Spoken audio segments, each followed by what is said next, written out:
আসসালামু আলাইকুম এভরিওয়ান, আশা করি সবাই ভালো আছেন। আমি মিলন কারান ব্লগ থেকে আসছি, নতুন একটা ভিডিও বানাচ্ছি আজকে, মাহি রমজান আজকে। তো সেটা হচ্ছে আমাদের দেশে আমরা অনেকে ড্রাইভিং করি, তো অনেক নিয়ম কানুন আছে, আমরা এগুলো জানি না। একটা রোড থেকে আরেকটা রোডে গেলে কিভাবে যেতে হবে, বা সামনে একটা গাড়ি থাকলে আমাকে কি করতে হবে, এই নিয়ম কানুনগুলো আমরা জানি না। বেশিরভাগ লোকে আমরা রাস্তাঘাটে জ্যাম বাজিয়ে দিই। যেমন দেখেন, সামনে একটা গাড়ি আছে, নোয়া হাইব্রিড গাড়ি দেখতে পাচ্ছেন। ওকে কিন্তু আমি ডিপার দিচ্ছি, ডিপার দেওয়ার কারণে ও কিন্তু দাঁড়াইছে। তো আমি যদি ওকে ওই হাইজেনিকটা না চালাইতাম, ডিপারটা যদি না দিতাম, ও কিন্তু চলে আসতো।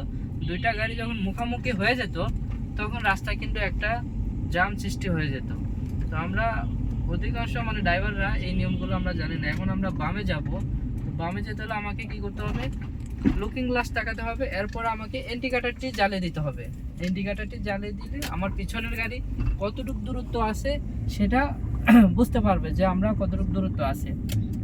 এখন আমি এই যে ডানে যাচ্ছি, এখানে কিছু সঠিক নিয়ম আছে, এই নিয়মগুলো আমরা অনেকেই জানি না। আসলে গাড়ি চালালে হবে না, গাড়ির কিছু নিয়ম কারণ আছে, নিয়ম কারণগুলো যদি সঠিকভাবে মানেন, রাস্তায় ইনশাল্লাহ আশা করি কোনো দুর্ঘটনা বা অ্যাক্সিডেন্ট হবে না।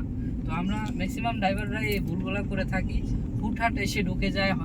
এই হর্নটা কিন্তু খুব ইম্পর্টেন্ট, এই হর্নটা না বাজাইলে আপনার একটা গাড়ি কিন্তু আপনি যাচ্ছেন, হঠাৎ করে একটা গাড়ি সামনে চলে আসলো, তখন আপনি কি করবেন না, হর্নটা যখন দিবেন ওই লোকটা আগের থেকেই সে বুঝে যাবে যে একটা গাড়ি আসতেছে। ঠিক আছে, এই যে এখানে একটা আইল্যান্ড দেখা যাচ্ছে, আমরা আইল্যান্ডে আস্তে করে উঠতেছি। আইল্যান্ডে ওঠার কিছু নিয়ম আছে, অনেকে আইল্যান্ডে আইসা ধাপ করে গাড়িটা ব্রেক ছাড়া দেয়। এই ক্ষেত্রে আপনার গাড়ির সকেট জাম্পার সিপি জয়েন্টের কিন্তু ক্ষতি হতে পারে। এগুলো অনেকেই বোঝেন না।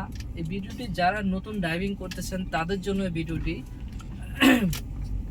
আমি জানি না আমার ভিডিওটা কিরকম ভয়েস ঠিক মতো আছে কিনা বলতে পারতেছি না। সব ঠিক আছে, সব ঠিক আছে না? তো আমরা রোডটা একটু দেখাই, আমরা যেদিকে যাচ্ছি সামনের দিকে, এ দেখেন একটি গাড়ি কিন্তু যে ঢুকিয়ে দিয়েছে এখানে। ও যদি আপনার ডানে ইন্ডিকেটর দিয়ে ঢুকে, আপনাকে একটু স্লো করতে হবে। অনেকে কি করে, স্লো না করে সরাসরি ঢুকে যায়, তখনই কিন্তু দুইটা গাড়ি ওই যে মুখামুখি যে সংঘর্ষ বলে, ওই সংঘর্ষ হয়ে গেলে সমস্যা, তখনই একটা দুর্ঘটনার কবলে পড়তে হয়। আপনারা ড্রাইভিং এর ক্ষেত্রে অনেক কিছু আছে বা এগুলো শিখবেন। আর আমার এই চ্যানেলে আমি প্রতিনিয়ত বা ড্রাইভিং এর ভিডিও দিয়ে থাকি, আপনারা A to Z সব কিছু শিখতে পারবেন। কিভাবে গাড়ি চালাবেন, কিভাবে ব্রেক ধরবেন, কিভাবে এসি ছাড়বেন, কিভাবে আপনার হ্যান্ড ব্রেক নামাবেন, গাড়ির ব্রেক ফেল হলে কি করতে হবে, A to Z আমার এই চ্যানেলে আমি কিন্তু কন্টিনিউ ভিডিও দিয়ে থাকি। অনেক ভাইয়ারা আপুরা আছে গাড়ি চালান শিখছেন, বাট বাইরের কান্ট্রিতে যা শিখেন বা বাংলাদেশে চালান, অনেক সময় রাস্তাঘাটে দেখি যে চাক্কা পাঞ্চার হয়ে বসে আছে।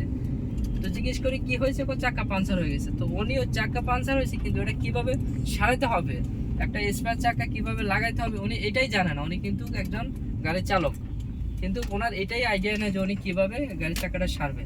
তো আমার এই চ্যানেলে আমি প্রত্যেকটা চাকা খোলার ভিডিও আছে, আপনি কিভাবে গাড়ির জগ লাগাবেন, কিভাবে গাড়ির জগ বসাই, কিভাবে ফুল রেঞ্জ দিয়ে চাকা খুলতে হবে, এগুলা আসলে খুব গুরুত্বপূর্ণ। এগুলো অনেকেই জানে না, গাড়ি চালান শিখছেন বাট কিন্তু এই জিনিসগুলো আপনারা শিখেন নাই। তো আমার এই চ্যানেলে এই প্রত্যেকটা ভিডিও দেওয়া আছে, এগুলো অবশ্যই আপনারা দেখতে পারবেন।